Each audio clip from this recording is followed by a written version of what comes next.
Upper School, and welcome to chapel. Please make sure your devices are put away and you're ready to focus on our service this morning. Our first senior speech of the day will be presented by Ryan LaLiberty. This is Ryan's first year at St. Stephen's, and he has quickly adapted well to the St. Stephen's community.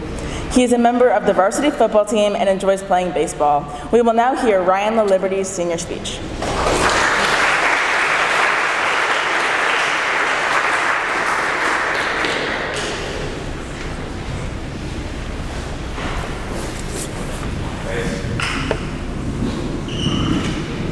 Thank you, Julia. Today, I'll talk about my grandfather, or as I knew him, Danda. Danda was a major in the Air Force. He was kind, sweet, loving, respectful, honorable, and he was the perfect representation of a Southern gentleman. He had a thick Southern accent that was easily distinguishable and was a staple in who he was. He unfortunately died from cancer when I was about 9 years old, but his impact on my life was tremendous.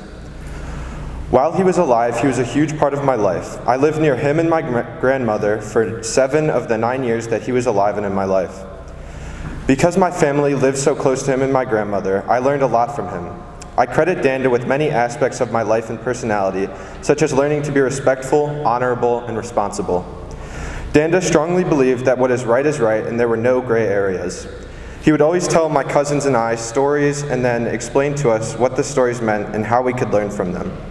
He had an amazing imagination and helped spark my imagination and inquisitive nature. Danda also taught me most of what I know about sports, which is now a huge part of my life. He was the one who taught me how to hit a baseball, throw a football, and shoot a bow and arrow. This love of sports that I have now is because of him and the time he spent with me, helping me do what I enjoy in life. Danda also was able to travel a lot because he was in the Air Force, and he would always tell me stories about when he traveled and the amazing places he went to with my grandmother.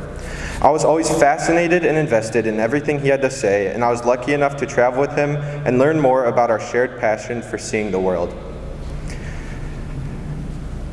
It was very hard for me when he died because not only did I lose my grandfather, but I lost my best friend and mentor in a sense.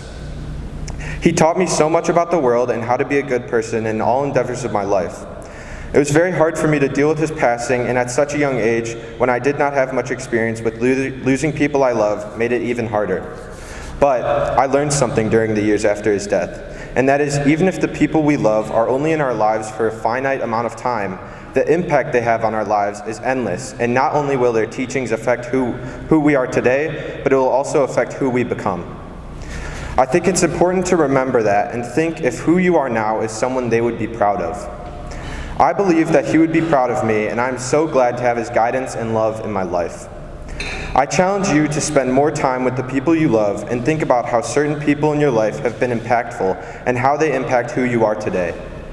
Don't be scared to tell them how they have impacted you, as it might deepen your relationship with them.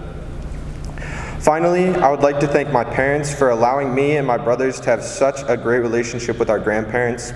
I would like to thank my grandmother Mimi for being just as impactful and loving as Danda. And I would like to thank my brothers for helping me through those hard times and helping me realize the impact that he was able to have on my life.